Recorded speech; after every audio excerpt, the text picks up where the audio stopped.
para poder chegar aí no ar. Obrigado aí pela audiência, pela receptividade, obrigado aí pelo teu carinho, obrigado pela força. Se inscreva no canal e fortaleça Newton Marques dos Santos. Vamos que vamos aí, nobres senhores, ao direito à informação. Exatamente, muito bom te ver por aqui. Muita coisa boa dentro de pouco tempo. Grande realização, nobres senhores. Acerca de uma temática, senhores, no outro tema anterior tratamos sobre sexo no carro que pode dar cadeia. Agora vamos a um outro tema sobre beijo roubado. Pode ser considerado estupro? É uma pergunta que deixo para que você adivinhe agora a resposta. Beijo roubado pode ser considerado estupro?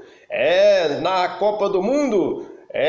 Exatamente, nobres senhores, percebemos um aglomerado de pessoas que até mesmo repórteres mulheres foram vítimas de um beijo roubado. Esse beijo roubado, quem me roubou um beijo? Será que esse beijo, ele foi, eu diria, consensual? Ele foi aceitável? Ele foi razoável? Ou foi intimidado? Ou pegou de surpresa, ou a força ou a marra? Então, beijo roubado pode ser considerado crime? Nobres senhores, esta matéria vai nos destacar que logo dentro de poucos dias teremos o que? As festas carnavalescas ou as festas de carnavais. Entretanto, o que gera divergência na doutrina brasileira, afinal de contas, o beijo roubado é suficiente ou não para configurar o tipo penal no artigo 213 do Código Penal.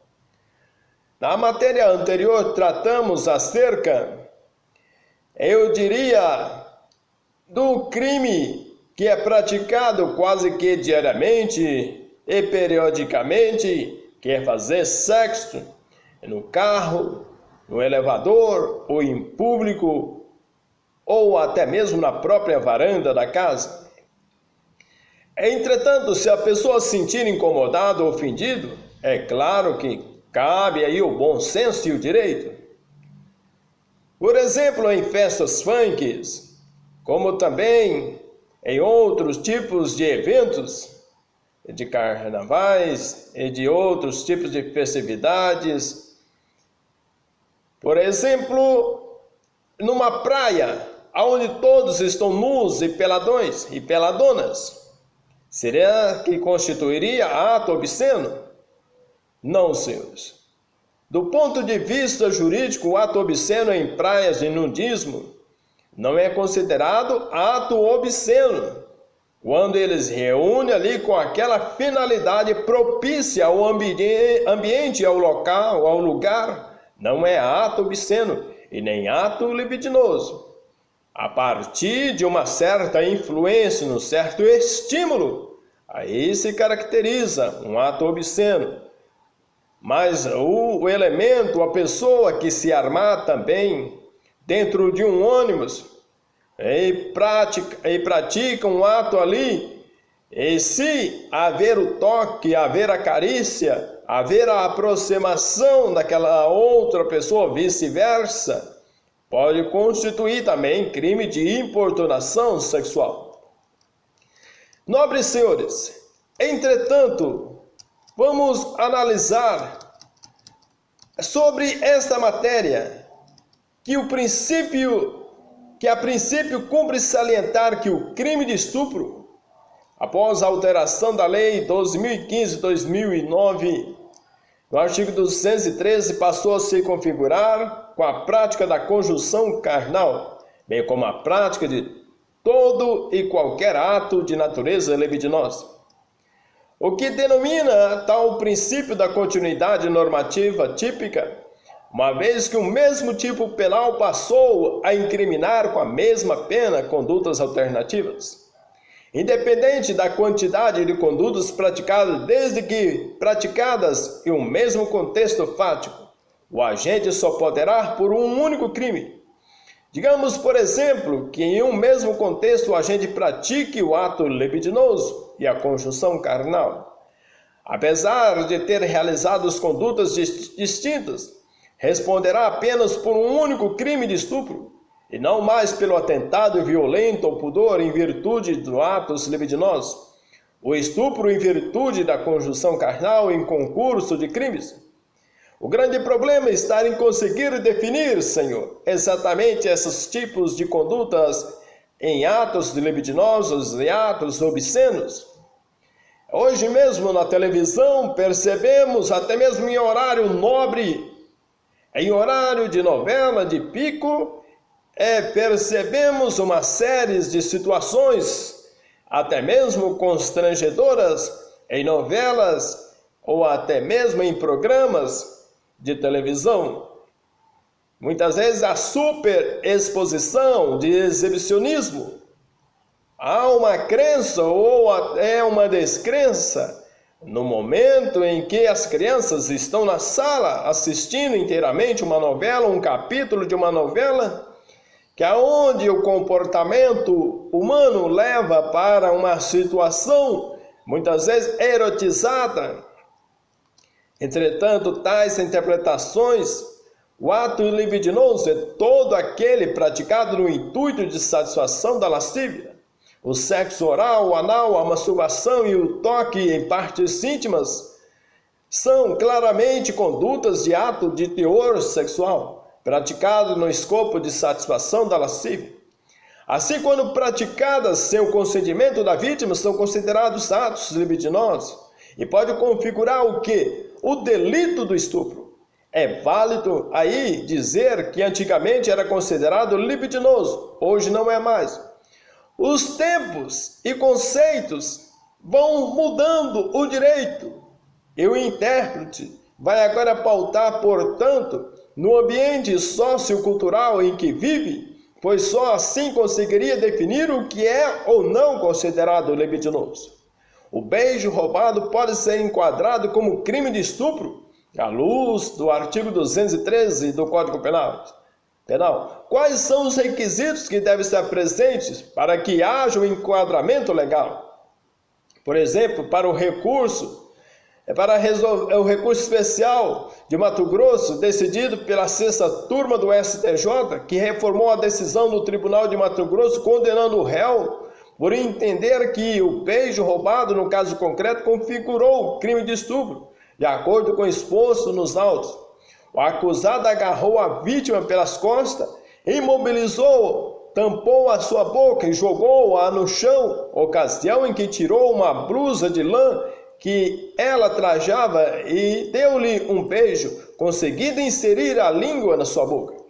O tribunal entendeu que o beijo não configurou o crime de estupro, pois apesar de ter havido violência por parte do acusado através da utilização da força física, entendeu-se que a breve duração do beijo, mas a negativa da vítima, fizeram com que o enquadramento da conduta como ato libidinoso se tornasse impossível. Entretanto, senhores, o entendimento do tribunal é indiscutível a existência de um contato rápido ocorrido em fragmentos de segundos que não permite a ideia de o apelante ter feito contato com a língua da vítima. Para que isso acontecesse, seria necessária a sua aquiescência e não a resistência que ela revela, pois a cena nesse aspecto não pode ser presumida, e assim o beijo foi rápido e roubado, que não caracteriza ato libidinoso. O STJ entendeu de modo diverso, no sentido de que a violência física empregada é elemento suficiente para caracterizar o dolo do agente de praticar ato libidinoso. A brevidade do beijo e a resistência oferecida pela vítima nada tem a ver com a intenção deliberada do agente de praticar ato libidinoso, não tendo o condão, portanto, de descaracterizar o estupro. Entretanto, senhores, após aí desconsiderar a vontade e o consentimento da mulher, é apoiar a cultura patriarcal, que nega a liberdade sexual da mulher e aceita como natural a violência sexual praticada contra as mulheres. Concordamos que o entendimento do STJ no sentido que, no caso concreto, a ocorrência do ato libidinoso é inequívoca, tendo em vista que esse emprego de força para a obtenção do beijo já é elemento, já é suficiente para que a violência se consuma e, por consequência, o estupro seria caracterizado. Imagina surpreender alguém com um beijo e essa mulher for casada. Imagine a mulher também surpreender o homem e ele for casado. Imagine dar um flagrante da polícia aonde estão fazendo sexo no carro e eles serem casados. Imagine dar um flagrante até mesmo na própria varanda da casa e não for a sua companheira. Entretanto, a brevidade do beijo e a negativa da vítima não descaracterizar o dolo do agente, sendo desnecessário, portanto, a satisfação do apetite sexual do agente para que se possa falar em crime de estupro. Pensamos ser desnecessária a diferenciação doutrinária que entre o beijo roubado e forçado. A doutrina vai entender que beijo roubado é somente aquilo que obtido em um momento de distração da vítima, ou seja, é aquele em que a pessoa beijada é pega de surpresa. Já o beijo forçado uma vez é aquele em que a vítima se opõe à conduta do agente que utiliza de força física para conseguir o beijo. Entretanto, esse beijo que me roubou, esse beijo roubado, quanto no beijo forçado há um emprego de violência. A diferença é que no beijo roubado, em razão de elemento de surpresa, a violência incide durante e após o beijo. Já no beijo forçado, a violência ocorre de forma prévia ao beijo. Importante, portanto, senhores, analisarmos o caso concreto de forma isolada, pois havendo violência, sendo um beijo lascivo, o crime em questão é de estupro. Se um beijo mais tímido, apesar de sentimento da vítima, podemos enquadrar o fato como contravenção penal de importunação ofensiva ao pudor, tendo em vista que esse enquadramento em estupro seria desproporcional em relação à lesão provocada ao bem jurídico tutelado. Entendemos que o beijo lascivo, independente do momento no qual a violência é empregada, é inequivocamente um ato libidinoso e configura crime de estupro. Deve-se ter em mente que o emprego da violência é elemento intrínseco no beijo realizado sem a concordância da vítima. O beijo com o consentimento ou consensual em uma festa de bailes, funk ou outros tipos de festa, quando há-se o entendimento entre grupos, entre pessoas beijarem quantas mil, beija mil, então não haverá aí maiores complicações. Agora, o beijo roubado ou beijo forçado, principalmente sem saber quem é a pessoa, pode acontecer complicações. No caso aí de flagrante ou no caso aí de representação de uma denúncia ou queixa. Imaginamos se essa pessoa for casada. Será que o seu convivente vai gostar da situação? Acredito que não.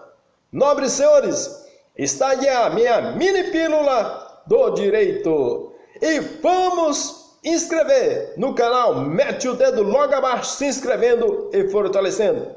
Um beijo no coração, Brasil.